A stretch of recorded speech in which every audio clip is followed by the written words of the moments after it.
Other things, really great things about Google Forms. Up here, you have customized theme. You can add your own image, color, so you can change a color, image. So let's say I want school and I like that one. Insert. So it just change it, makes it a little bit more welcoming. You can change this, so maybe playful, whatever you like. There is the preview, because it's always really good to preview these, especially when you start getting several sections to it. So make sure it goes correctly. So Bob Smith is taking this survey and they get it wrong.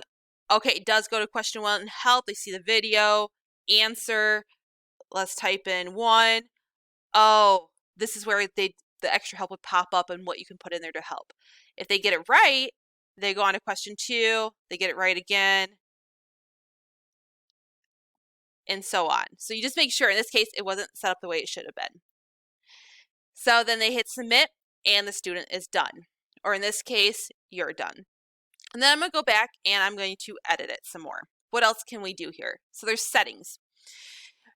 You can collect email addresses. I only recommend this if your school has Gmail for their account for their students. If they don't, I do not recommend using collect email addresses. It becomes very, very cumbersome and frustrating for the students. And sometimes your students can't submit it or they don't have a Gmail account. It just becomes very frustrating. Next, limit to 1 response. So let's say this is a test. You only want them to submit 1 time. So limit 1 response. But you have to sign into Google to enforce that. So no Google, here we go. Edit after they submit it. So if you want them to be able to go back, oh, I want to go back and edit this, they can. There's a link there. See summary chart and text responses, just depending on what you need. Presentation.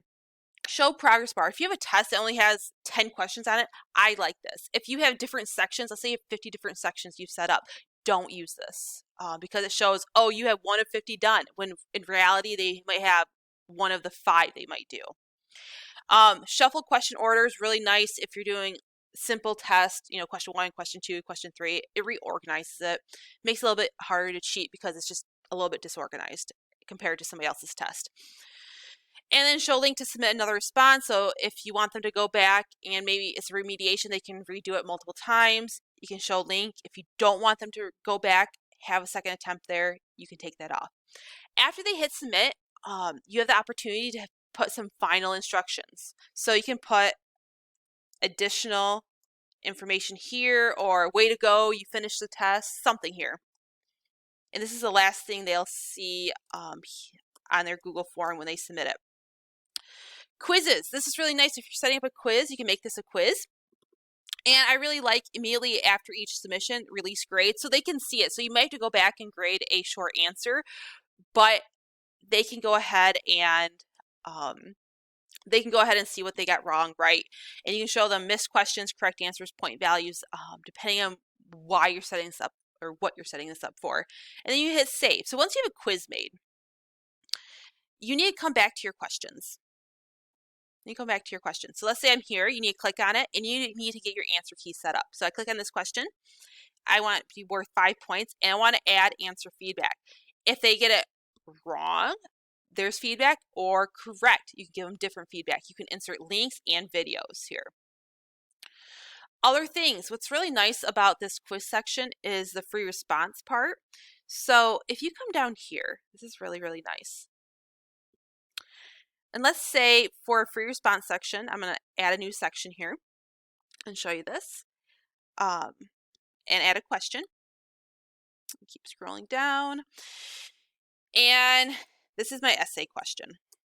What's really beautiful about this, if I go to my paragraph and I go to response validation, you can do it based on length. So if you only want this so many characters, so you don't want like a 5-page submission by your students, or you want them to at least submit a paragraph about 50 words, you can do maximum character count as well and enter there. And then your custom text, you can say, hey, this is too long, try to shorten it up, or hey, this is too short, what other details can you add to support your claim? Which is the really beautiful part about that. So like I said, these 3 little dots are very powerful for what options you have here for your different short answer, paragraph, multiple choice. Other things, The send.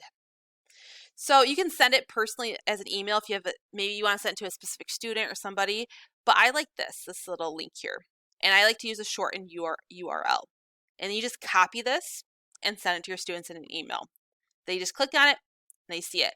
Also, if you're using a platform where you can embed something, you have the embed code and it pops up right there.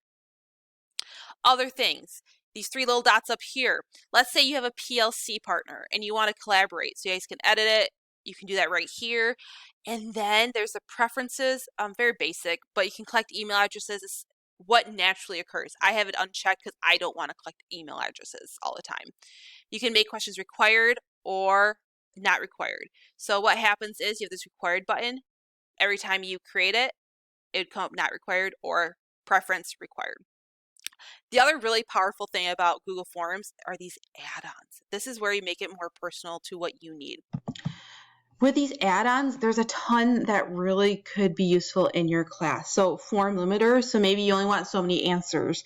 Choice eliminators, so let's say you want to set up a small group session, you only want 10 people to sign up per session. So let's say Wednesday at 1 p.m., you have 10 slots, so you enter all your answers. So Wednesday 10 a.m., Wednesday 10 a.m., Wednesday 10 a.m., Wednesday 10 a.m. Well, as students say, this is the section I want, it eliminates that for options for other people. So what's really nice is you can have so many people sign up for projects, or in this case, a small group section. There's email notifications, meaning when a student submits a notification or a Google form. In this case, when they submit the Google form, it can send an email or a notification to you or the student, depending on how you set it up. Timify Me is also really cool. So just scrolling through these and seeing what really works for you. There's a ton of options here to look at.